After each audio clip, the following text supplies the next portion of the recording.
Muy buenos días a todos y bienvenidos a un webinar más que Colby Negocios trae para todos ustedes. En este caso, vamos a hablar de soluciones de nube y ahondaremos en un tema muy importante: ciberseguridad en la nube, defensa contra el ransomware. ¿Por qué es tan importante proteger los datos de nuestra empresa? ¿Cuáles son las mejores tecnologías para hacerla? Estas son algunas de las consultas que nos hacemos diariamente y que hoy vamos a estarles exponiendo en este webinar. Esperamos que de verdad sea de muchísimo aprendizaje para todos ustedes y, por supuesto, para sus negocios. Nuestro expositor de hoy, Germán Ruiz, tiene gran experiencia en este tema y nos aclarará muchas de las dudas que hoy seguro que todos debemos tener. Ahora más que nunca, ¿verdad? Que se ha vuelto tan vulnerable este tema de ataques cibernéticos. Pero antes de presentarles formalmente a nuestro expositor, yo quiero darle los buenos días a doña Leda Acevedo. Ella es directora de comercialización empresarial de Colby Negocios, quien nos brindará un mensaje de buenos días. Doña Leda, qué placer tenerla con nosotros esta mañana. El placer es mío, Josué, y muchas gracias por ese recibimiento. Bueno, muy buenos días, don Germán Ruiz, expositor que tenemos el día de hoy y que tenemos un agrado muy enorme, muy grande por tenerlo. Buenos días y bienvenidos empresarios y emprendedores que el día de hoy muy amablemente nos acompañan. Bienvenidos sean todos y gracias por acompañarnos en estos negocios y espacios que Colby Negocios ha diseñado para ustedes, con el fin de retomar el acompañamiento que desde hace años iniciamos para el segmento empresarial. El objetivo principal de Colby Negocios es convertirse en el aliado estratégico para ustedes y sus negocios, brindándoles la asesoría que toda empresa necesita para avanzar a la segura. Este año nos hemos enfocado en la seguridad de los datos, un tema altamente relevante. La nube como herramienta importante en diferentes áreas de los negocios como salud, educación o finanzas. Y por supuesto, no menos importante, la confidencialidad de la información. Buscaremos con estas conferencias brindarles a ustedes las herramientas que les permitan realmente mantener sus negocios de forma segura. Como todos sabemos, los datos son los activos más importantes que nuestra organización pueda tener, por lo que protegerlos contra ataques es nuestra prioridad máxima. En la exposición de esta mañana aprenderemos acerca de las tecnologías para la protección precisamente de los datos que nuestras empresas tienen. Nuevamente, darle las gracias por la disposición de acompañarnos esta mañana y desde ya la invitación para participar en los próximos eventos que estarán igualmente interesantes que este. Y recuerden, por favor, que en Colby Negocios somos el socio tecnológico que necesita su empresa para seguir innovando. De verdad, muchas gracias y espero que esta conferencia del día de hoy sea de mucho provecho para todas sus empresas. A la orden, aquí nos quedamos. Muchas gracias. Muchísimas gracias a usted, doña Leda, por acompañarnos y precisamente por ese mensaje, y verdad, e insistir que en Colby Negocios precisamente somos su aliado definitivamente. Quiero presentar formalmente ahora sí a nuestro expositor de esta mañana, don Germán Ruiz. Él es arquitecto de soluciones de Amazon Web Services, cuenta con más de 20 años de experiencia en la industria de TI, brindando consultorías especializadas para organizaciones privadas y gubernamentales. Además, informando sobre destrezas en el desarrollo de planes estratégicos de TI, ciberseguridad, diseño de soluciones y también reconociendo los contextos sociales, culturales, económicos e históricos presentes en la tecnología de manera reflexiva y situada. Don Germán, antes de darle la palabra, invito a todas las personas, a todos los que están en esta conferencia, en este webinar, que como avancemos en la presentación puedan irnos dejando sus consultas, sus dudas en el chat de preguntas y así podamos hacer esto también muy interactivo. Don Germán, ahora sí, muy buenos días y muchas gracias por acompañarnos en esta mañana. Sé que vamos a sacarle bastante provecho. Mil y mil gracias a ustedes, José. Doña Leda, gracias por la invitación y gracias a todos por estar aquí. Efectivamente, mi nombre es Germán Ruiz, arquitecto de soluciones para socios de negocios de AWS. A continuación les voy a compartir mi presentación y vamos a dar inicio a un tema que sin duda les va a llamar bastante la atención.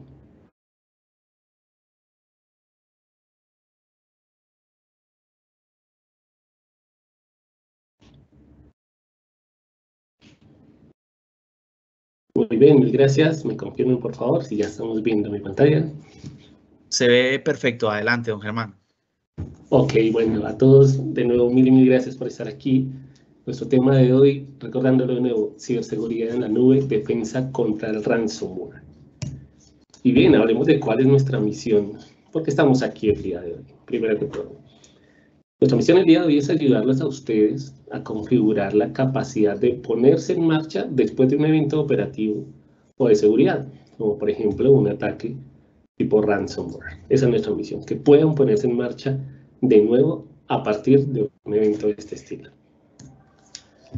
Y obviamente no podemos arrancar a hablar de cómo defendernos o qué opciones tenemos para que no nos impacte un ataque de este estilo como el ransomware. No podemos arrancar a hablar de eso sin hablar y tener todos muy claro qué es ransomware. Entonces vamos a dar inicio.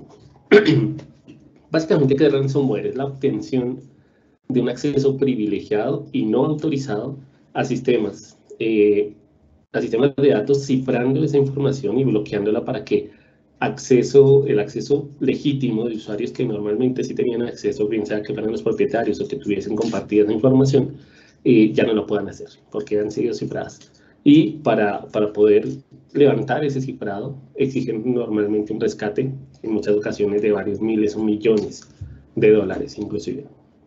Algo importante aquí es que las organizaciones corren el riesgo de perder de manera permanente los datos cuando se ven afectados por un ransomware, incluso si se paga el rescate, porque muchas veces se paga el rescate y aún así no pasa nada, simplemente lo hacían con el fin de extraerle dinero, y igual la afectación la genera.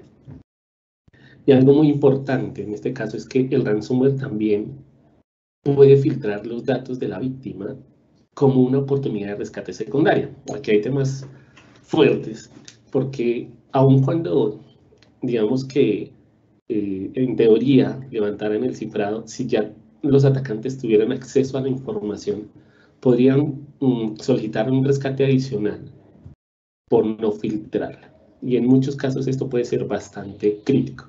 Por ejemplo, una petrolera. Si una petrolera desafortunadamente sufre un ataque de ransomware y los atacantes le indican que tienen que pagar un rescate por no liberar información, como por ejemplo la ubicación de un posible yacimiento de petróleo, si eso se lo iba a entregar a las personas no adecuadas o de competencia, claramente la pérdida podría ser catastrófica. Así que es muy importante tener en cuenta como esos dos tipos de ataques de ransomware, ¿no? Que a veces puede ser uno complementario del otro. El primero, que nos quitan acceso a la información, cifrándola y pidiendo un rescate por ella. Y el segundo, que pueden filtrar la información a la cual accedieron de manera fraudulenta, de tal manera que pues también puedan pedir un rescate adicional por no filtrarla al público en general o de repente a compañías de la competencia. Ahora, ¿por qué es tan efectivo el ransomware? Porque últimamente estamos viendo casos que todos sabemos y son de conocimiento público en varios países del mundo, particularmente ahora mismo en Latinoamérica. Bien, encontramos primero que las organizaciones no parchan o tardan demasiado en parchar sus sistemas operativos. Por parchar entendemos actualizarlos, actualizar el sistema operativo, actualizar sus motores de bases de datos, actualizar sus servidores de aplicaciones, actualizar las librerías y otras de pronto soluciones que puedan utilizar en sus desarrollos, digamos. Así que ahí hay un tema importante. Si no se hace de manera oportuna, si no se está actualizando de manera periódica, podemos tener inconvenientes allí. Porque normalmente lo que se hace es que buscan vulnerabilidades y las explotan. ¿Cómo las explotan? De múltiples maneras, y generalmente lo que logran es tener acceso a la red, tener acceso a los servidores. Eso es un ataque, un tipo de ataque conocido, explotar las vulnerabilidades, y por eso siempre hay que estar muy pendiente de las actualizaciones y estar muy pendiente de boletines informativos de seguridad que indican en qué momento hay nuevas actualizaciones y qué tipo de vulnerabilidad pueden suplir. ¿Listo? Ahora, ¿qué más tenemos acá? Tenemos que muchas organizaciones luchan con la administración de acceso privilegiado. Y muchas veces se dan temas de credenciales demasiado permisivas, o credenciales CDAs, o credenciales comprometidas. Y ojo que cuando hablamos de credenciales demasiado permisivas, ya no solo nos referimos a no sé, una credencial, un 3 unos, 4 unos, de 1 a 6, de 1 a 8, cosas de ese estilo. Hoy día ya hay muchas credenciales sumamente fáciles de detectar Y estoy seguro que si en la audiencia alguien me escucha, tal vez se siente identificado si yo le menciono que probablemente su contraseña hoy día sea su nombre o el nombre de la compañía en la cual trabaja, tal vez con la primera letra en mayúscula, tal vez al final poniéndole el año y tal vez un punto, un asterisco, algún carácter especial al final y listo. O en otros casos, que sea su nombre o el de un familiar o el de su compañía, cambiando la letra E por un 3, la A por un 4, la I por un 1, cosas de ese estilo. Digamos que ese es un tipo de contraseñas que ya son ampliamente conocidas y que cuando un atacante trata de tener acceso a un sistema, fácilmente son las primeras que va a probar. Así que allí hay un tema de credenciales muy permisivas, es importante tener credenciales más robustas y si es posible, ojalá en todos los casos, manejar autenticación de múltiple factor. ¿Qué más tenemos? Que muchas organizaciones tienen modelos de confianza abierta que permiten que el malware se propague. En ese caso que tenemos que comparten muchas cosas, que incluso a veces comparten los usuarios entre ellos mismos las contraseñas, dejan sticky notes en su teclado, en su monitor con su propio password. Allí hay, digamos que modelos de confianza muy abierta que facilitan que el malware se propague y no solo eso, sino por ejemplo que compartan en escenarios, entornos Windows, por ejemplo, que compartan carpetas, que un usuario o peor aún en un servidor se compartan carpetas y se compartan con su nombre tal cual como está. Eso es un problema porque cualquier atacante que tenga acceso a la red desde cualquier equipo, aun cuando no sea un equipo, digamos, con información crítica o donde trabaje un usuario con privilegios altos, simplemente con examinar la red podría encontrar cuáles son las carpetas que están compartidas, detectar qué información hay allí y tratar de accederla. Así que un tip allí inicial es no lo hagan y si lo necesitan hacer por alguna razón, importante que siempre compartan sus carpetas con el símbolo pesos al final. El símbolo pesos hace que no sea visible por alguien que entra a la red de manera fraudulenta. Sí. Digamos que el que quiera el acceso tiene que conocer la ruta completa para ingresar a la carpeta compartida. Eso ayuda a mitigar un poquito, pero ya es importante hacerlo. Ahora, ¿qué más tenemos? Concientización sobre seguridad en los empleados. Parte de lo que les mencionaba ahorita, concientizarse que de verdad las contraseñas que estamos usando y las que típicamente se utilizan, pues digamos que son muy fáciles ya hoy día de descifrar. También tener en cuenta que si guardan, por ejemplo, credenciales en un archivo de Excel, que eso a veces pasa en un archivo de texto, el que tenga acceso a ese archivo de texto pues va a tener acceso absolutamente a todo, que es una mala práctica hacerlo, tratar de no hacer ese tipo de cosas y concientizarse muy bien sobre posibles ataques de ingeniería social, que les lleguen correos que fácilmente les puedan extraer información. Eso digamos que es algo que hay que tener en cuenta, que es muy importante. Educarse con respecto a la ingeniería social, porque por ahí también ingresan mucho. ¿Listo? ¿Qué más tenemos? Y algo súper importante aquí, que los usuarios no realizan, las compañías no realizan copias de seguridad de los datos o lo hacen, pero no las prueban. Y sus procesos de copia de seguridad y restauración son muy básicos. ¿Eso qué quiere decir? Que muchas veces en el evento en que algo sucede, que desafortunadamente se dé un ataque de ransomware y traten de repente restaurar la información a una versión previa en la que todavía la data no haya sido cifrada, se encuentran con que el backup no estaba, o que el backup estaba incompleto, o que nunca se ha hecho una prueba de restauración y de repente se le estaba haciendo backup a lo que no era, o faltaba algo. Esto también es algo que pasa bastante y también hace que el ransomware no sea muy efectivo. Sea muy efectivo. Ahora, otra cosa aquí, finalizando con esta parte, es todos estos servicios y todo el tema de ransomware se ha mercantilizado. O sea, realmente muchos que buscan dinero de manera fraudulenta saben el impacto que esto puede tener y por eso se ha como masificado la cantidad de ataques que hay en diversos países del mundo. También, digamos que recuperarse de este tipo de eventos suele ser complejo porque hay muchos procesos manuales que consumen mucho tiempo en el momento, por ejemplo, de hacer un backup o en el momento de restaurarlo o en el momento de tener un centro de datos alterno donde eventualmente pueda mover mi data para poderme recuperar o cosas de ese estilo. Son procesos muy manuales que toman mucho tiempo que no suelen ser la mejor opción en este caso. Ahora, hablemos de proteger y recuperar los datos de los clientes. ¿Qué pasa aquí? De entrada, lo que vamos a tener es, o lo primero que tenemos que tener en cuenta aquí es comprender la resiliencia en la nube. ¿Por qué hablamos de la nube? Ya vamos a ver cuáles son las soluciones que tenemos para ustedes el día de hoy en la nube de AWS, pero algo muy importante es que entendamos que la resiliencia es una medida de cómo una infraestructura o una carga de trabajo o una plataforma puede protegerse de la interrupción causada por un evento o una condición adversa, por ejemplo, un ataque de ransomware. Ahora, ¿qué tenemos? Que la resiliencia se mide en una escala, no se mide como una característica binaria. O sea, yo no digo soy resiliente o no soy resiliente, sino normalmente esto lo amarramos mucho incluso a niveles de acuerdo de servicio que podamos establecer sobre nuestra infraestructura, nuestra carga de trabajo, nuestra plataforma. Y siempre hablamos de un porcentaje. ¿Cuál es mi nivel de acuerdo de servicio? Un 99%, un 98%, 99.9%, casi que empezamos a contar los 9 dependiendo de la criticidad del sistema, de la plataforma, de la carga de trabajo de la cual estemos hablando. Siempre lo medimos así, no decimos es o no es resiliente o es o no es resistente, sino en qué porcentaje lo es.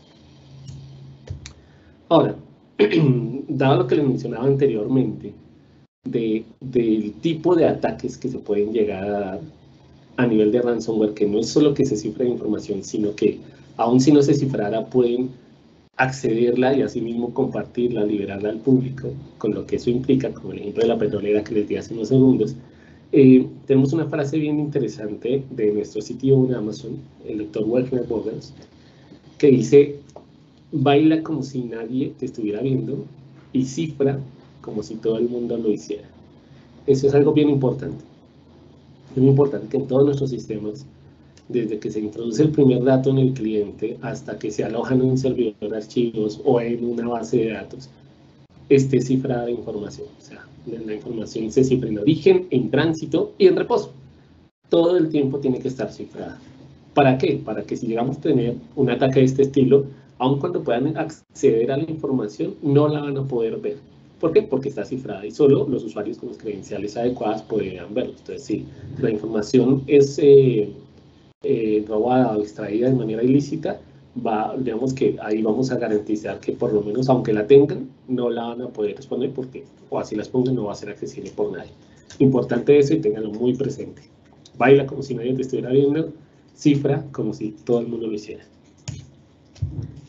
Bien, ahora hablemos o continuamos hablando de proteger y recuperar los datos de los clientes. Aquí tenemos 2 tareas por hacer. La primera, identificar. ¿Qué tenemos que identificar? Las cargas de trabajo que son críticas para la recuperación. No todas las cargas de trabajo en una organización son igual de críticas. Es distinto hablar de un CRM o de un ERP a hablar de repente de un software de, qué sé yo, de gestión de ingreso de los empleados, por ejemplo, o de reportes de cómo la empresa o cómo los managers de repente se están portando, cómo son percibidos al interior de la compañía. Es algo muy importante, pero claramente no tiene el mismo nivel de criticidad. Así que lo primero que tenemos que hacer es identificar esas cargas, saber de verdad, saber y clasificar cuáles son las cargas más críticas para la organización, tenerlo muy consciente, documentado.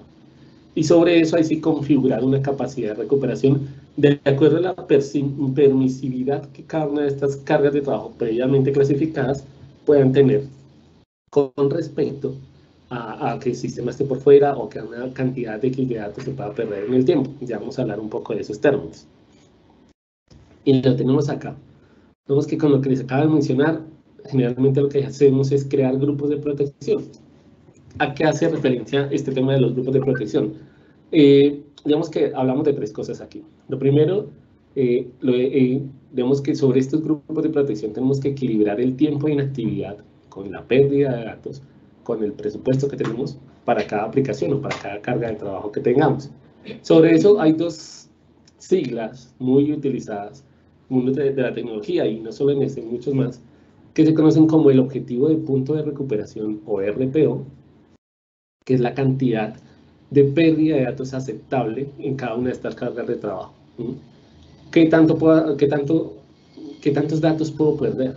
Y eso va a variar, no es igual para toda la compañía, porque es distinto si de repente yo pierdo el frontend de una aplicación donde he desplegado un código, pero es un código que yo despliego cada mes o cada 15 días. Así que si pierdo 8 días, 10 días y vuelvo y tengo que hacerlo otra vez desde cero, volverlo a desplegar, pues tal vez no voy a tener mayor inconveniente, porque no es información que esté cambiando periódicamente y no es un lugar donde se esté almacenando ni donde se debería estar almacenando información crítica. Pero ¿qué pasa si de repente lo que se pierde es una base de datos de un banco, por ejemplo? ¿Qué pasa si me caigo un día, me caigo entre comillas, si pierdo datos durante un día? ¿Qué pasa para un banco? De repente las transacciones se siguieron haciendo, de repente salió dinero en el banco, pero no tengo ni idea de quién es, porque toda la información que me obedecía a saber quién hizo qué transacción, qué tanto debe tener cada uno de esos usuarios en sus cuentas, lo perdí 1 hora, 2 horas, 3 días, 2 días. Eso es gravísimo. Así que no todas las cargas de trabajo son iguales y no en todas las cargas podemos tener una pérdida de datos aceptable, o no son las mismas, la permisividad ahí no es la misma, ¿listo? Aparte de eso tenemos los objetivos de tiempo de recuperación. ¿Qué quiere decir esto? Es la cantidad de tiempo de inactividad que los sistemas pueden estar por fuera hasta que la empresa pueda reanudar las operaciones. ¿Qué tan crítico es o qué tan crítico no llega a ser? También depende cómo cataloguemos nuestros sistemas. Seguramente en todas las compañías hay sistemas menos críticos, otros más críticos. En unos CCRTO puede ser de 99.9999%, 5, 6 meses o más, porque es demasiado crítico. Un ERP, un CRM puede ser crítico, por ejemplo. O puede ser crítico un carrito de compras, que sea un día donde estoy lanzando una promoción excelente, tengo de repente una tienda en línea, perdón, tengo una tienda en línea, tengo miles de artículos para vender, ese día tengo un día especial, un Black Friday o algo de esto, ¿no? Y lo que pasa es que ese día específicamente tengo una caída de 1 hora. Probablemente en un sistema así transaccional 1 hora sea catastrófico porque dejé de vender durante 1 hora miles de productos o servicios, puede ser bastante grave. Y distinto a otro sistema que de repente solo ingresen los usuarios 1 o 2 veces al mes para consultar si, qué sé yo, si ya tienen un beneficio activo o cosas de ese estilo. Es bastante diferente y por eso lo importante de catalogarlo. Las cargas de trabajo de acuerdo a su criticidad. Dicho esto, entonces tenemos que cuando un evento ocurre, si miramos hacia atrás, buscamos un punto de recuperación, el RPO en ese caso, hace referencia a qué tan atrás puedo volver, o sea, cuál es la última copia de seguridad o el punto donde los datos están en un estado utilizable que me puedo volver. Pueden ser minutos, horas o días, dependiendo de la carga de trabajo, de la compañía, etc. Ahora, si miro hacia adelante, ya no del evento hacia atrás, sino del evento hacia adelante, hablamos del RTO, que es cuánto tiempo necesito para recuperarme. En cuánto tiempo mis sistemas van a estar de nuevo activos. Dicho eso, y teniendo claro el tema de RPO, RTO y de las clasificaciones que debemos hacer para esto, aparecen otros conceptos que ya vamos a ver. Entre otros, las estrategias de recuperación ante desastres. De allí que tenemos, aquí tenemos una imagen muy conocida, muy manejada por nosotros dentro de AWS, por eso en este caso la dejamos en idioma inglés, es la única que tenemos así el día de hoy. Pero miramos cuáles son esas 4 estrategias de recuperación que generalmente se tienen. La primera, backup y recuperación, donde estamos hablando de un RPO y un RTO del orden de horas. Entonces, si yo tengo un RPO y un RTO del orden de horas, una solución de backup y recuperación podría funcionar. Tiene un costo, de repente, muy manejable. Normalmente está para casos de baja prioridad o cargas de trabajo que he clasificado de baja prioridad. Si solo voy a depender de eso, claro. Por otro lado, tenemos Pilot Light, o esa luz piloto, que es donde nos vamos a enfocar mucho el día de hoy. Ese Pilot Light hace referencia a tener, por ejemplo, RPOs del orden de segundos, 10 segundos, hasta minutos, ¿cierto? Y RTOs de minutos. Entonces, en ese caso es una muy buena opción, toda vez que vamos a poder tener nuestra infraestructura replicada, en este caso hacia la nube de AWS, y vamos a poder recuperarnos en cuestión de segundos de la pérdida de datos, ¿sí? Y en cuestión de minutos de la pérdida de acceso a nuestros sistemas. Ya vamos a profundizar un poco más sobre eso más adelante. Adicional a esto, digamos que tenemos un par de estrategias que existen también, una que se llama Warm Standby, que es, si en términos más técnicos, un clúster activo pasivo. Básicamente es eso, tener más de un sistema, pues digamos, con alta disponibilidad, pero donde uno de los, o la mitad, digámoslo así, del sistema esté en estado inactivo, listo para cuando sea necesario arrancar, y el otro sería un esquema de clúster activo-activo, incluso multisitio, que es que todo el tiempo tengamos más de un sistema activo para lo mismo. Y en ese caso, pues digamos que ya es cuando buscamos un RP y un RTO cercano al tiempo real. Y hay soluciones igual para eso, igual para el One Standby. Obviamente, entre el RTO y el RPO sean más críticos, seguramente la inversión también va a ser más crítica, ¿no? Finalizando, hablando aquí de esas estrategias, tenemos que las 3 primeras que vemos allí, que son Backup and Restore, Pilot Light y Warm Standby, se consideran como activo pasivo. ¿Listo? Porque básicamente siempre hay algo ahí pendiente, listo, para ser utilizado cuando el principal falle.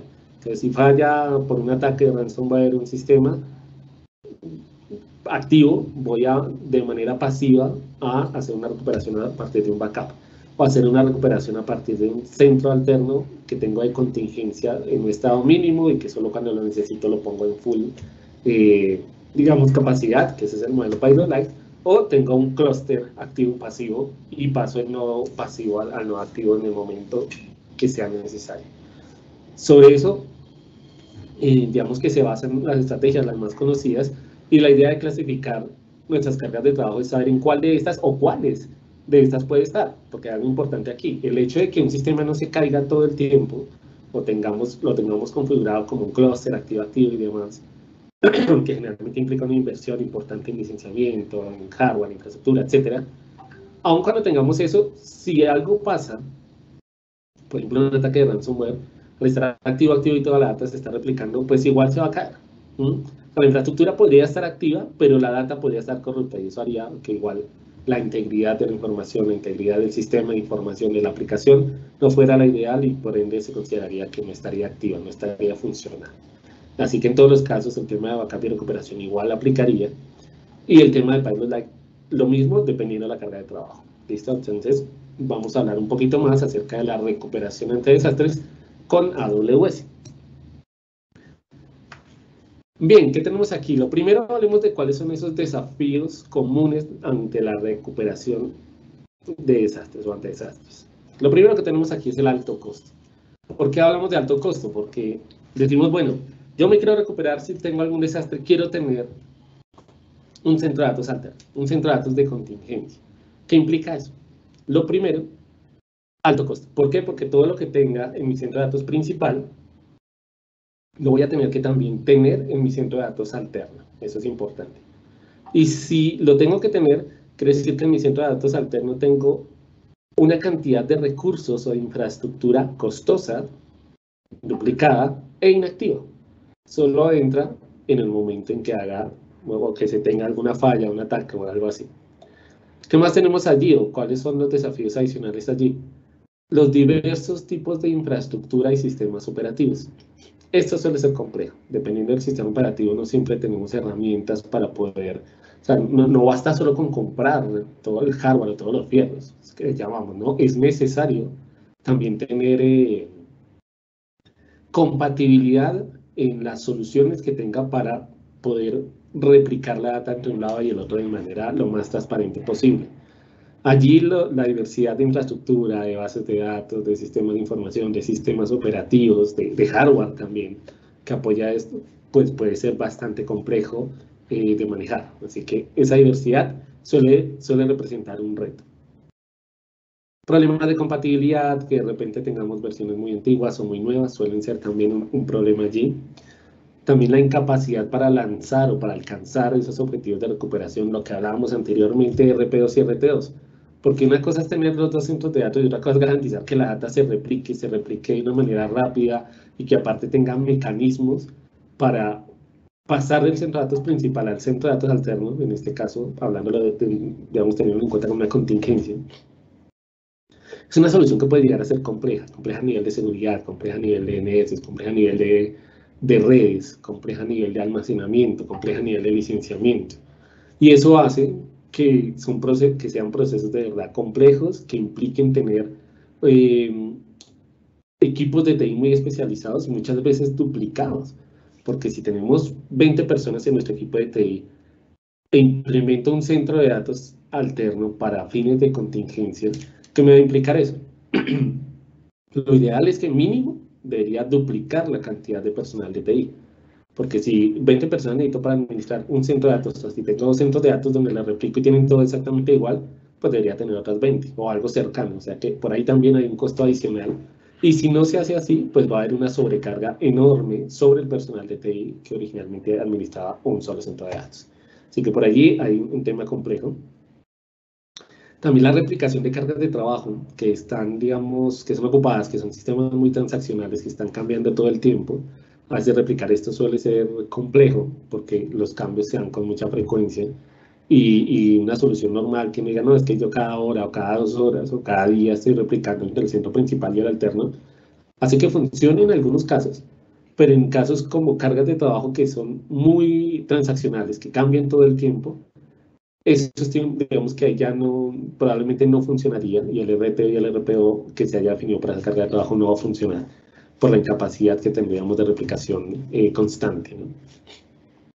Bien, ¿qué más tenemos allí? Las pruebas. ¿Cómo probar? Seguramente todos nos hemos enfrentado a, bueno, tenemos listo nuestro centro de datos alterno, vamos a hacer una prueba para saber pues que todo lo que está allá funciona. Ahí ya hay, digamos, unos retos importantes. Retos como que primero son pruebas a veces costosas, porque muchos sistemas son compartidos. ¿Qué quiere decir son compartidos? A veces decimos de pronto, bueno, vamos a probar el aplicativo X, ¿cierto? Vamos a hacer una prueba para pasar la contingencia, pero resulta que pasarlo para que todo el mundo lo pruebe en contingencia y tiene complejidades porque de repente la base de datos o el motor de base de datos donde él está, tal vez tiene bases de datos compartidas con otros sistemas. Y moverlo implicaría o mover todos los sistemas de una vez, eso le aumenta la complejidad, o no hacerlo implicaría después de pronto alguna dificultad en temas de licenciamiento o dificultades en la replicación cuando ya tenga que devolverlo. Voy, hago la prueba y después digo, ¿y cómo devuelvo? ¿Cómo, si tuve que mover todo, cómo hago que lo que cambió allá después se replique otra vez al centro de datos original o al centro de datos productivo, mal de contingencia? Ahí suelen haber, perdón, ahí suelen haber generalmente una serie de dificultades y complejidades que quien ya lo ha hecho sabe que pasa, ¿no? O pasa que desafortunadamente las pruebas siempre terminan siendo incompletas, porque son pruebas que se hacen solo parcialmente, solo a nivel de base de datos, solo a nivel de aplicación, solo a nivel de sistema de archivos, o se cubre con un 50 o un 70% de la aplicación, pero no se puede con todo precisamente por temas como los que les acabo de mencionar, por licenciamiento, etcétera. Entonces, ese tipo de cosas hacen que las pruebas tienen a ser costosas, que interrumpan las operaciones y que suele ser complejo documentarla y garantizar que en el momento de que sí se necesiten ya, digamos, porque de verdad tuvimos un ataque, un problema, pues que de verdad vayan a funcionar. Bien, ¿qué más tenemos? Diferentes herramientas o procesos de recuperación de desastres para diferentes aplicaciones. Esto también pasa mucho. De repente decimos, tenemos una base de datos X que puedo utilizar o replicar versus el otro centro de datos con una tecnología muy propia de esa base de datos. De repente tengo otro motor de base de datos y ese también tiene su otra tecnología para hacerla. De repente tengo un servidor de aplicaciones, lo mismo. Un servidor de archivos, lo mismo, ¿no? De pronto venga, montamos BFS, venga, montamos algún hardware o software que nos permita hacer replicación en tiempo real o cada tanto, y empiezan a haber otras complejidades donde ya no solo basta con tener ese datos alternos, sino cómo voy a replicar del lado A al lado B de la mejor manera posible. Eso también varía dependiendo del hipervisor que tengamos, en entornos de virtualización, que son los más comunes hoy día, pero también ahí pueden haber dificultades. Por último, el escalado del sitio de recuperación cuando cambia el entorno principal. ¿Qué pasa si hacemos una inversión grande en mi centro de datos principal? Después hago una inversión similar o a veces hasta mayor en mi centro de datos alterno.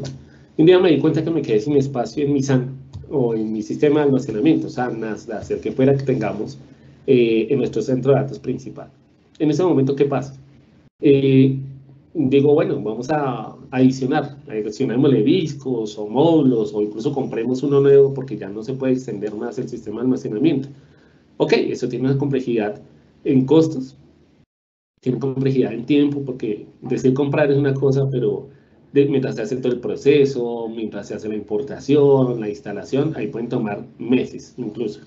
Y el tema no se queda ahí, sino que aparte de que lo tengan que hacer en el entorno productivo, tengan que hacer exactamente lo mismo en el entorno de contingencia o en el centro de datos de contingencia, que en ese caso, si me valía $500,000 un nuevo sistema de almacenamiento, pues ya no va a ser 500,000, sino 1 millón. lo que voy a tener que invertir, más la tecnología de replicación que puede haber ahí, o sea, pueden haber otras complejidades adicionales. Así que esos son desafíos comunes. Ahora, ¿qué tenemos para eso? Tenemos al conocido como AWS Elastic Disaster Recovery Service, nuestro servicio que les permite tener lo que conocemos como un Disaster Recovery as a Service. ¿Listo? Nuestra recuperación de desastres como servicio. Importante en este caso, varios puntos. Hablando de flexibilidad, seguridad y automatización. Primero, hablando de flexibilidad, hablamos de que podemos replicar desde cualquier fuente. ¿Qué quiere decir? Que no interesa dónde esté nuestro centro de datos.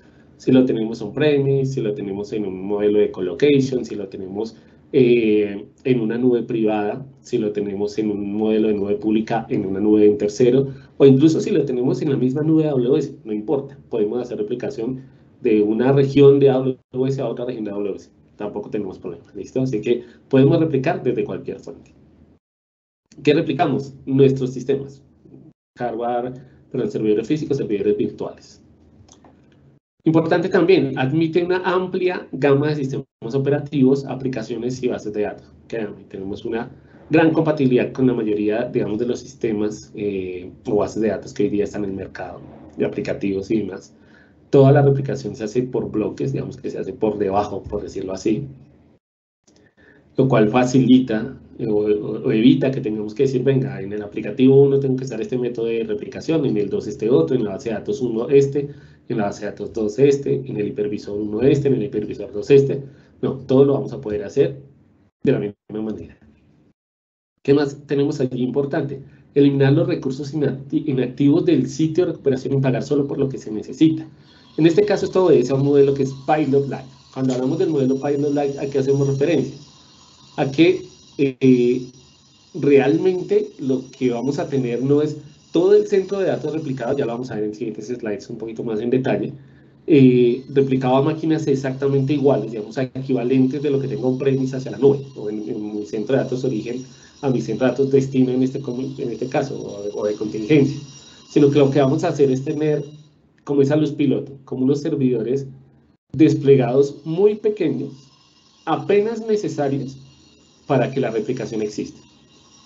Entonces, en premise teníamos un servidor con 256 GB en RAM, 1 tera en RAM, o lo que fuere, no necesariamente no voy a tener que crear o tener y pagar por un servidor de 1 tera en RAM allá todo el tiempo haciendo solo replicación, pero sin tener la carga normal que tendría el escenario productivo, ¿no? En este caso podríamos tener máquinas allá mínimas, ¿cierto? Configuraciones mínimas, apenas como dicen, para que el sistema operativo encienda y para que la replicación se dé, que son máquinas de guerra muy pequeñas. Es un escenario de staging donde van a garantizar que todo el tiempo se haga la replicación sin tener que pagar todo el tiempo por tener un centro de datos 100% habilitado en el otro lugar. Y ahorita lo vamos a ver en el mapa, lo vamos a entender un poquito mejor. Ahora, hablemos de seguridad. Lo primero es que estas replicaciones son continuas, se hacen de manera robusta y sin interrupciones. No solo eso, sino que con un impacto mínimo, casi nulo, en su infraestructura actual. Cuando digo impacto mínimo casi nulo, me refiero a que a nivel de I/O, a nivel de procesamiento, no van a haber una sobrecarga sobre las máquinas que tengan en ese momento. ¿Listo? Es un proceso muy ligero que empieza a hacer la replicación por bloques desde el lugar destino, perdón, desde el lugar de origen hasta el sitio destino, que en este caso va a estar en AWS. Hacer esto nos permite que una vez se haga la replicación inicial, el RPO llega a ser de segundos porque cada vez que se hace un cambio, cada delta que se detecta, automáticamente se replica. Eso es lo que nos habilita a que tengamos un RPO del orden de segundos y un RPO del orden de minutos. ¿Qué pasa? Cuando ya todas las máquinas las tenemos replicadas hacia la nube, actualizadas, hacia la nube de AWS, lo que vamos a hacer en ese caso es habilitar, literalmente es un switch que haga conmutación por error o failover. Todas las máquinas que están allá van a pasar en cuestión de minutos a ser desplegadas ya no en su versión light, sino ahí sí en su versión definitiva, que podría ser la misma que se tenía originalmente o podríamos cambiarla. Podríamos dejarla un poco más pequeña o más grande. De repente digo, uy, mi base de datos se estaba quedando colgada, pero no tengo el recurso ahorita para adicionarle memoria o no le puedo adicionar más memoria porque el servidor ya no admite más y no tengo cómo cambiar ahorita todo el servidor, pues entonces, ¿cómo adicionarle servidor, más cosas al servidor? Eso sí lo podemos hacer mientras está en AWS, ¿sí? La máquina podría crecer hasta donde necesitemos que crezca sin ningún problema. O sea que ahí también vamos a tener una flexibilidad bien interesante. Y algo muy importante acá es que vamos a poder recuperarnos de ransomware, de corrupción de data o de errores humanos. ¿Por qué? Porque conforme vamos haciendo la replicación, vamos a ir dejando puntos de control. Nosotros vamos a establecer en qué momento, cuando digo nosotros es quien está teniendo el servicio, si lo hace, por ejemplo, a través de nuestros socios de negocios, como por ejemplo Colby, que les van a asesorar para todo este camino a la nube, camino a la recuperación de desastres en la nube. Se va a definir en qué momento y evocar al RTO, etcétera, cada cuánto vamos a generar esos puntos de control, que en caso de que se llegue a necesitar, podamos simplemente iniciar nuestra contingencia, no exactamente con la última replicación, sino con un momento anterior que podemos definir y validar si en ese momento anterior efectivamente ya estábamos listos, el aplicativo estaba bien, no había sufrido el ataque, etcétera. Así que por ese lado es un tema bien interesante y nos permite hacer recuperación de ransomware porque nos permite volver en el tiempo y habilitarnos en una nube que nos va a permitir que el sistema siga activo y que pueda tener la data en el momento en que se necesite en su último estado utilizable. Ahora, ¿qué pasa? Tenemos automatización. Créanme que hay un conjunto mínimo de habilidades requeridas para operar la solución desplegada. Básicamente lo que se necesita es un monitoreo básico para garantizar de que todas las replicaciones se están haciendo de la manera más correcta. Importantísimo también, ejercicios sencillos y sin interrupciones. Esto es algo bien bueno.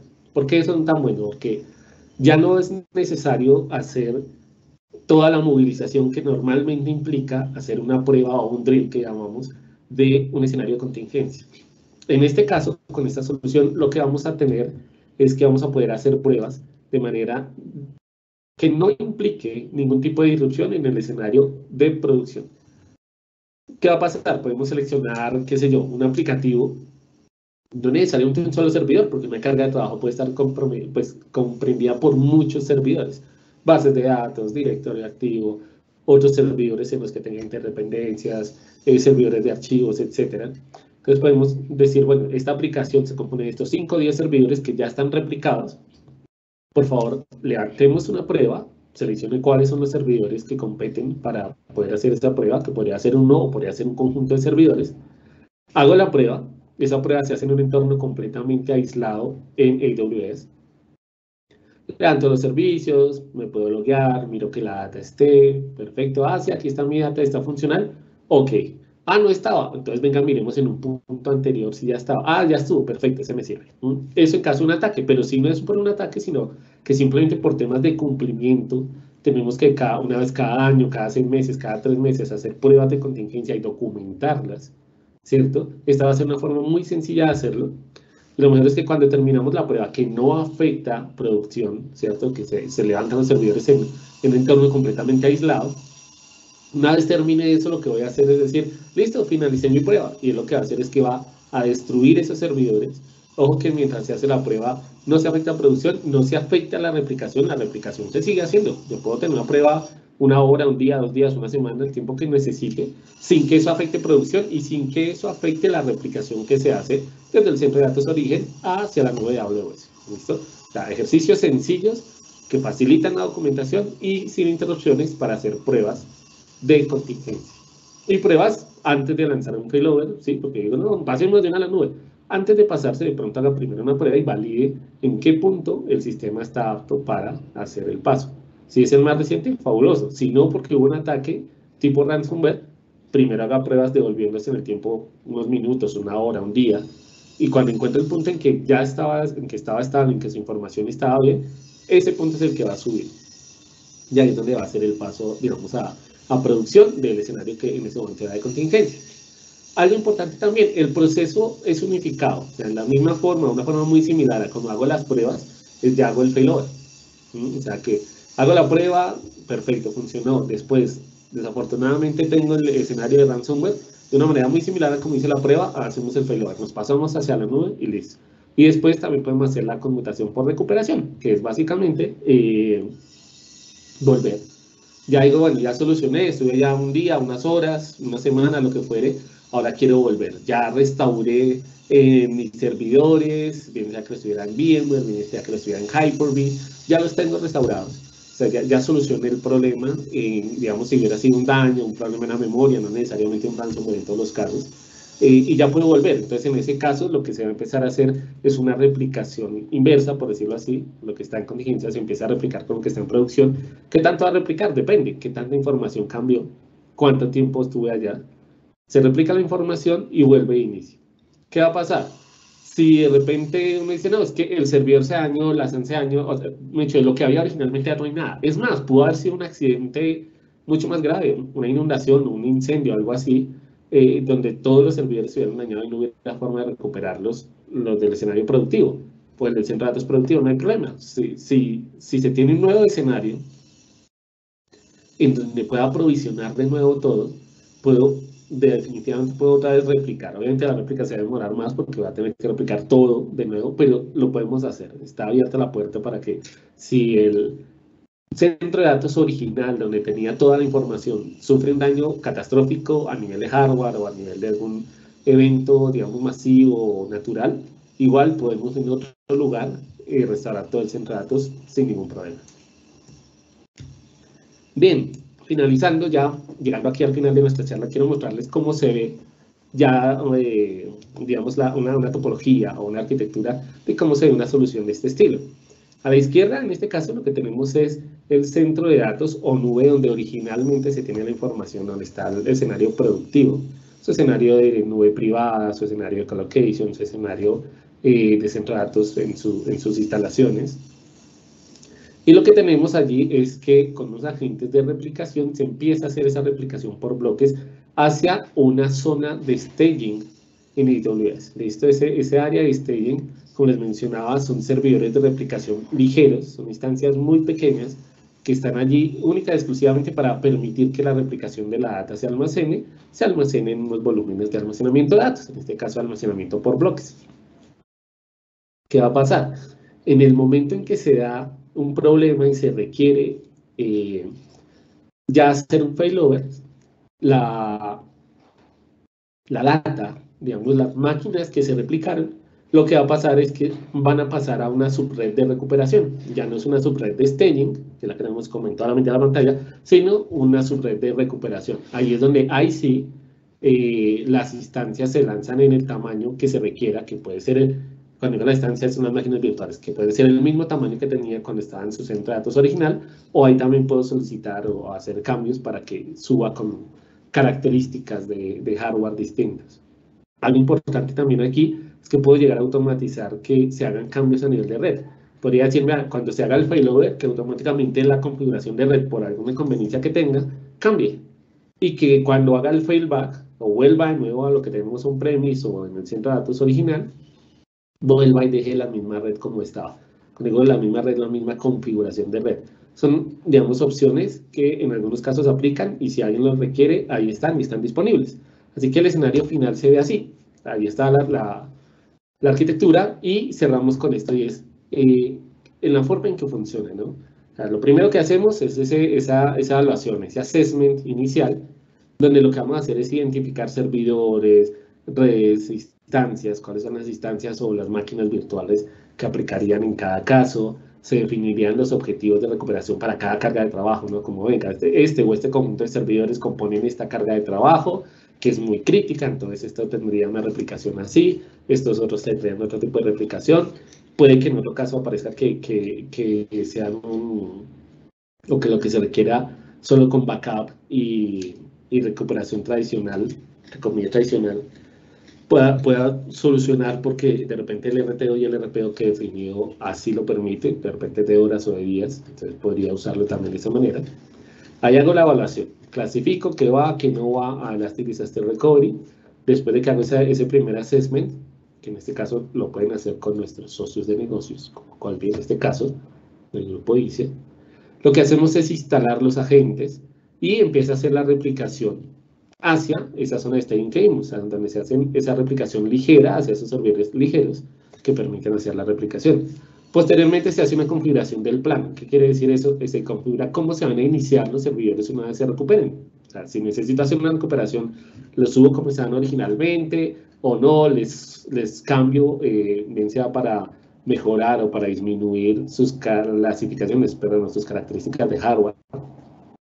O si necesito no cambiarles configuraciones como por ejemplo la red. Ese tipo de cosas son las que defino allí.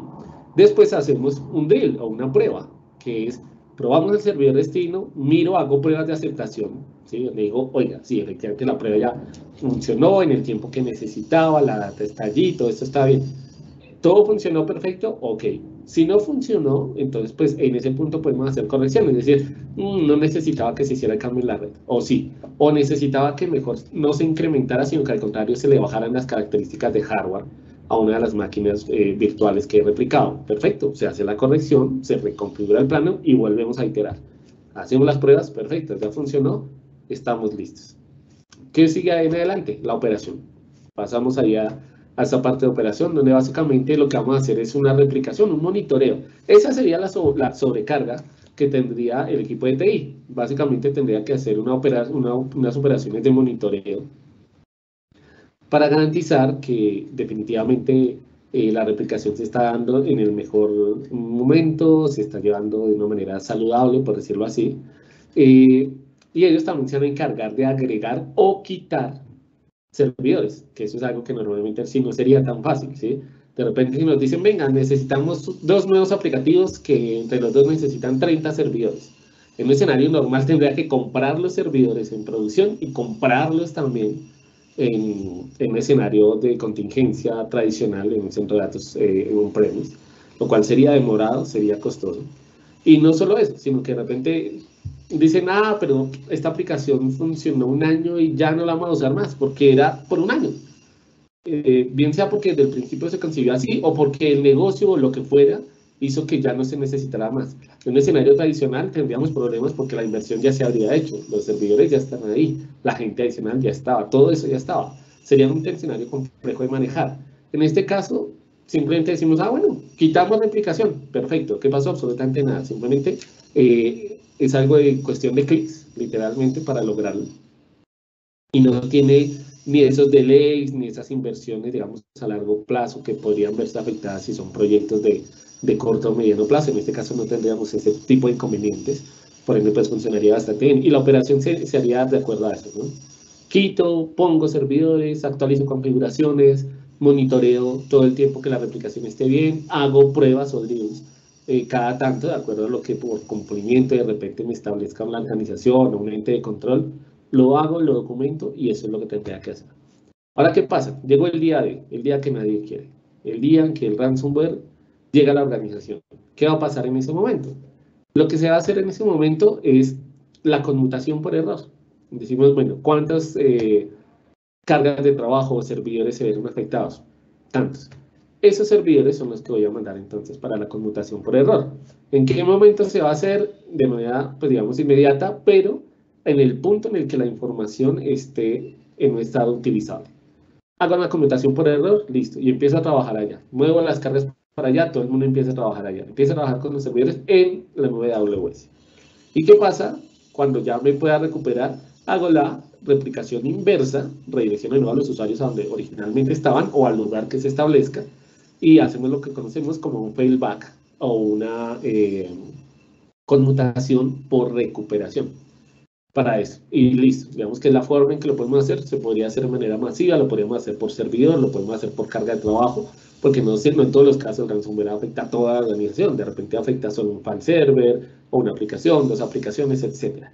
Que sí es muy importante tener al día, digamos, todas las herramientas, los sistemas operativos y demás, como les mencionaba anteriormente, aplicativos, sistemas operativos, librerías, etcétera, para minimizar la posibilidad de que este tipo de ataques se den.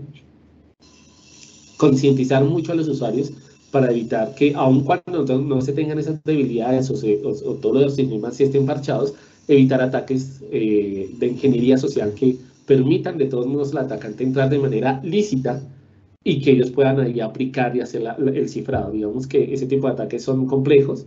Un antivirus, si se hace, digamos, de la manera que les menciono, por ejemplo, por ingeniería social, probablemente un antivirus normal, así sea un XDR, lo que fuere, de última generación, no lo detectaría porque sería un ingreso normal, digamos, lícito, porque alguien le consiguieron la contraseña porque era una contraseña de él.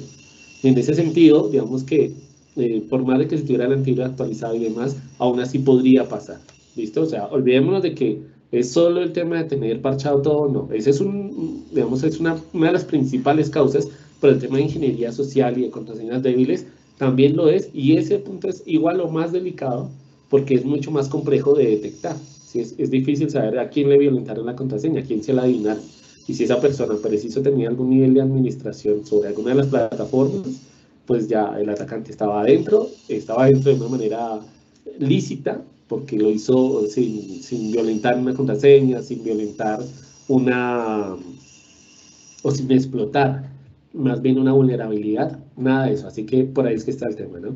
Mucho cuidado en ese sentido, y si te vamos a tener problemas, lo importante es que la organización pueda estar tranquila, que puedan llegar a tener este tipo de soluciones que ante un evento, llámese un ransomware, un error humano, una corrupción de data, un daño en su sistema de almacenamiento, un daño en sus servidores, etcétera, tengan la opción de poder muy rápidamente y cumpliendo sus objetivos de recuperación de tiempo y de información, puedan suplirlos de la manera que los hayan definido, de la manera correcta, rápidamente hacia la nube, y obviamente siempre con el apoyo de nuestros socios de negocios, en este caso como Colby, que les pueda acompañar en todo este proceso, en todo este journey de recuperación ante desastres hacia la nube de AWS. No me queda más que agradecerles, el tiempo creo va llegando ya a su fin. No sé si hay alguna pregunta, en caso de que no, les agradezco mucho a ustedes por su participación el día de hoy, a todo el equipo de Colby Negocios también por la invitación. Los dejo entonces, cuéntenme, ¿tenemos alguna duda, alguna pregunta o por allá vamos llegando? Muchísimas gracias, Germán. Excelente la exposición. Yo creo que queda sumamente bien definido y creo que nos alerta, ¿verdad? También y nos informa muchísimo de ciertas cosas que quizás no sabíamos. Por acá tengo una consulta que quizás podamos ampliar bastante. Nos dice Eliezer Vargas que cómo se asegura que las copias o puntos de control previos a un ataque no se vean infectados también. Yo creo que ahí podríamos ampliar bastante la respuesta.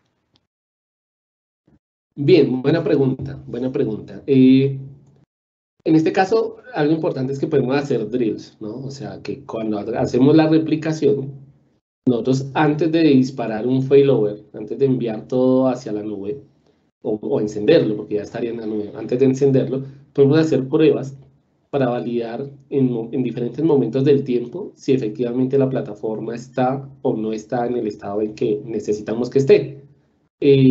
Así que es una buena opción poder tener esos puntos de control. Los tenemos, simplemente es establecer la periodicidad con la que se establezcan, y ya sobre eso pues podríamos tenerlo ahora.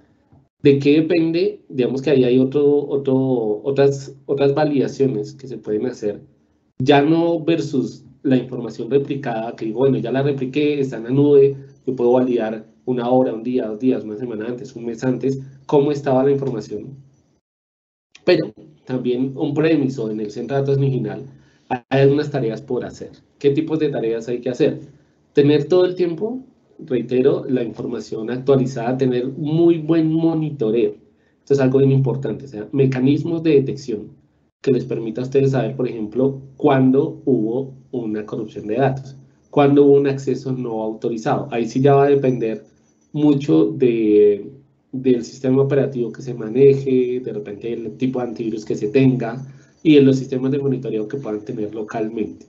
Vamos que ahí sí es algo que independiente de si se utilizara un mecanismo de recuperación de este estilo o no, es muy importante que todos tengan lo más parchado sus sistemas operativos, toda la conciencia digamos, de manera proactiva, ¿sí? De toda la conciencia para evitar ataques de ingeniería social, y herramientas de monitoreo para poder validar de repente cambios o temas anómalos que puedan suceder dentro de nuestra red, ¿no? Para eso, definitivamente, opciones de monitoreo son bien importantes. Hay una forma también de de poder incorporar logs o hacer esa revisión de logs y enviarlas hacia AWS. Tenemos también manera de hacer esto para ya evaluarlas, o si ya localmente en los sistemas operativos que manejen o con los proveedores que tengan en ese momento de colocation o cosas así, si así es el modelo que tienen, estar monitoreando todo el tiempo para ver cualquier cambio que se dé y detección, y poder detectar muy rápidamente cuando se da algo. Aquí definitivamente tener un equipo de monitoreo que esté probando la información o un software que lo haga es algo vital, porque entre más rápido nos demos cuenta de que fuimos atacados por un ransomware, más probable es que nos podamos recuperar. Ojo con algo, el ransomware también se caracteriza porque buscan las copias de seguridad y las eliminan. Es algo típico que se hace. Una vez el atacante ya tiene el acceso, sabe que la forma que normalmente se utiliza para solucionar este tipo de problemas es replicación hacia otro centro de datos o backups. Y para el caso de los backups específicamente, tratan de eliminarlos. Entonces ahí es importante también tener políticas de backup o de respaldo donde las copias de seguridad estén lo más aisladas posibles y tengan, digamos, opción de que un atacante no pueda llegar a ellas de una manera fácil, no tradicional. Así que ahí es como otro consejo: cuiden muy bien sus copias de seguridad, manejen usuarios distintos y traten de dejarlas en lugares aislados. La nube es una excelente opción para manejar las copias de seguridad y tener esos vault separados, por decirlo así, esas bóvedas de backups separadas de lo que tradicionalmente utilizan. Y ojalá con niveles de acceso mucho más restringidos para que si algo así llega a pasar, pues el atacante no pueda borrar fácilmente sus copias de seguridad. Excelente, don Germán. ¿La pregunta? Sí, una consultita por acá, tipo duda, nos dicen que ¿cuál es como la primera alerta que puede tener uno cuando está siendo, o más bien va a ser atacado por el tema del ransomware? ¿Cuál podría ser como el indicio, más o menos? Buena pregunta. Lo primero que suele pasar, no siempre todos los archivos se empiezan a cifrar de manera inmediata, pero es muy importante que la gente esté consciente de si hay o no cambios en sus archivos. Es importante que los usuarios llamen de inmediato a sus equipos de TI en el momento en que traten de abrir un archivo y no lo logren. Así sea por otra cosa, pero digamos que es muy importante estar mirando eso. Cualquier usuario que pierda acceso a un archivo o que al verlo, ¿sí? Si digamos fuera un file server en un entorno Windows y era información que no estaba cifrada previamente y de repente un día lo miro, por ejemplo, los archivos cifrados generalmente su texto, digamos así, cambia de color. En entornos Microsoft quedan de color como azul después de que están cifrados, ¿no? Entonces también como, uy, esto no estaba azul antes porque está azul ahora, aquí algo pasó. Y desde ahí empezar a revisar. Ahora, algo también muy importante es que se establezcan y documenten mecanismos para, o mecanismos forenses en caso de que este tipo de cosas sucedan. Porque digamos, listo, con el Disaster Recovery podríamos tener en la nube, irnos y demás, pero de todos modos hay que solucionar, hay que detectar la causa raíz. Entonces, servidor que se detecte o equipo cliente que se detecte con archivos cifrados, lo primero que hay que hacer es desconectarlo de la red. Lo primero, porque si ahí hay un gusano, si hay un atacante que obtuvo acceso a ese servidor o a ese sistema operativo cliente, desde ahí puede saltar a otros más. O sea que lo primero que hay que hacer es el que se detecte, desconectarlo de la red. Y empieza a hacer ya otro tipo de procedimientos que son ya análisis forenses para loguearse localmente, tengan presentes los passwords y todas las soluciones que hay para ingreso local a sus máquinas, para que puedan aislar, se puedan conectar, puedan empezar a correr herramientas, de repente estar de la mano con sus proveedores de seguridad, de antivirus, de sistemas operativos y demás, para correr herramientas que les ayuden a, digamos, a encontrar la causa raíz. Esa es una parte muy importante, no solo desconecte de la red para evitar que se siga propagando si ya obtuvo el atacante acceso a uno o más servidores, desconectelos de la red, sino también de alguna manera empiece a buscar la causa raíz. Digamos que a mí cuando me dicen, venga, ya nos podemos bajar de la nube, ya vamos 2 horas, 3 horas, y pues como ya la data ya está bien, entonces repliquémosla y volvamos. No, todavía no, ¿Por qué no? Porque si usted no sabe por dónde fue que entró el ataque, si lo replicamos, pues va a volver a pasar. O sea que no se trata de simplemente, devolvamos la información sin cifrar y volvamos como si nada hubiera pasado. No, detecte qué fue lo que pasó, detecte la causa raíz del ataque, mitíguela y después sí, cuando se asegure de que ya cerró la brecha de seguridad, ahí sí devuélvase. De lo contrario, va a perder su tiempo porque realmente van a volverle a cifrar la data o podría verse igual o más comprometido. Así que por ahí es que está el tema. Análisis forense, desconecte las máquinas que vea afectadas, monitoree las máquinas que en algún momento pierden acceso, o para el caso de sistemas operativos Windows, si cambia el color de la letra que describe cada uno de los archivos a un color azul, por ejemplo, que es que está descifrada y que antes ustedes no lo tuvieran así, automáticamente también ya reporten a su equipo de seguridad, a su equipo de TI, y ellos lo que deben hacer es eso, desconectar, después ya a partir de herramientas de pronto de sus proveedores, de seguridad, de sistema operativo, etcétera, tratar de encontrar la causa raíz, y solo cuando la encuentren y la mitiguen, bien sea que hubiera sido un parche que les hubiera faltado en el sistema operativo, de aplicación, de base de datos, de librería, ya cuando la encuentren, lo documenten y demás, perfecto. En la red ahí está muy documentado, digamos que cada vez que hay un ataque, algunos tienen ciertas particularidades, digamos que no solo aparece el archivo cifrado y ya, sino que empiezan a aparecer de pronto archivos que normalmente no estaban allí, o empiezan a mirar sus logs y se empiezan a dar cuenta que de pronto hay un usuario nuevo, o que alguien de repente metió a un grupo de seguridad de un usuario que normalmente no conocían.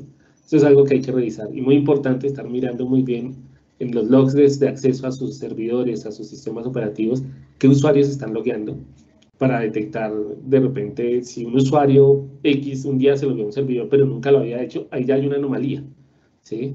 Entonces mirar qué está pasando, porque muchos de estos ataques son silenciosos.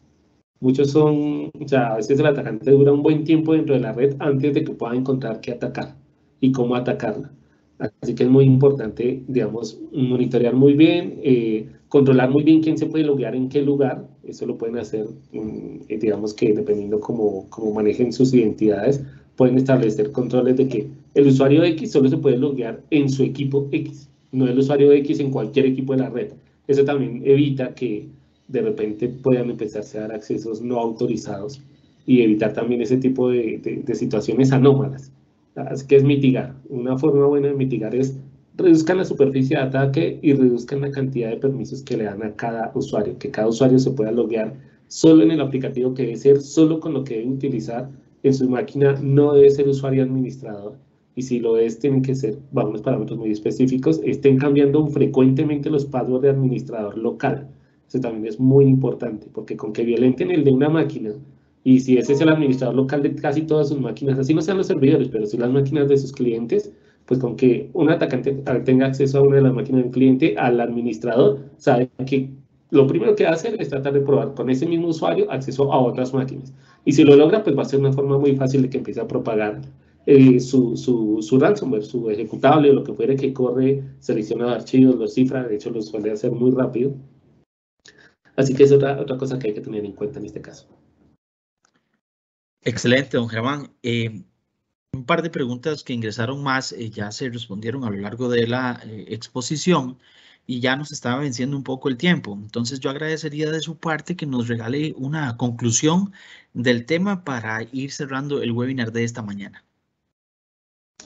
Vale, claro que sí. Dentro de las conclusiones tenemos, entonces, siempre traten de cifrar, importante, cifren su información, ustedes, no que se la cifre el atacante, que ustedes la cifren para evitar lo que han mencionado, de pronto un filtrado en caso de que puedan acceder a su información. Entonces, lo primero, cifren en tránsito, cifren en reposo. Lo segundo, mantengan por favor actualizados sus sistemas operativos, sus aplicaciones, sus librerías. Lo tercero, siempre recurran a el menor privilegio posible.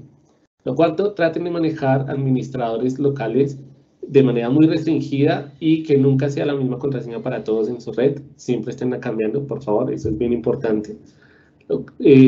Sexto, por favor, eduquen a sus usuarios para que tengan contraseñas complejas, que no sean fácilmente predecibles, que no caigan en ataques de ingeniería social y que tengan mucho cuidado a lo que le dan clic cada vez que le llega un correo y que siempre pues reporten cualquier anomalía hacia sus equipos de seguridad. Séptimo, tengan una solución o sea, clasifiquen sus cargas de trabajo de acuerdo a los RP2 y RT2 que definan y tengan una solución de recuperación ante desastres por fuera de su centro de datos, especialmente en este caso en la nube de AWS, que pues definitivamente es una de las opciones o la opción tal vez más costo efectiva para tenerlos. Estén monitoreando y obviamente acompáñense de especialistas, de expertos, por ejemplo, nuestro equipo de Colby Negocios, para que los acompañen en cada uno de estos pasos y los asesoren para poder tener una infraestructura resiliente que pueda sobrevivir a cualquiera de este tipo de inconvenientes o de ataques. Y listo, con eso tendríamos, yo diría que serían las conclusiones de lo que hemos visto el día de hoy. Excelente, don Germán, muchísimas gracias. Le agradecemos muchísimo su ponencia, su exposición, porque definitivamente nos evacúa, ¿verdad? Bastantes duditas que teníamos con respecto a este tema y por supuesto nos amplía el panorama del mismo. De parte de Colby Negocios le agradecemos muchísimo por habernos acompañado esta mañana. Como lo decía don Germán en sus conclusiones, pueden acceder a nuestros expertos de Colby Negocios, ¿verdad? Para que le puedan ayudar precisamente en toda esa asesoría que usted realmente necesita para su empresa. Lo puede hacer a través de nuestros ejecutivos en el 800 Empresa, así que nos podrían contactar. De parte de Colby Negocios estamos dando por terminado este webinar y le agradecemos a todos ustedes por su participación y los invitamos a que se puedan conectar a los próximos webinars que vamos a estar teniendo a lo largo del año. Muchísimas gracias y que tengan un muy buen día.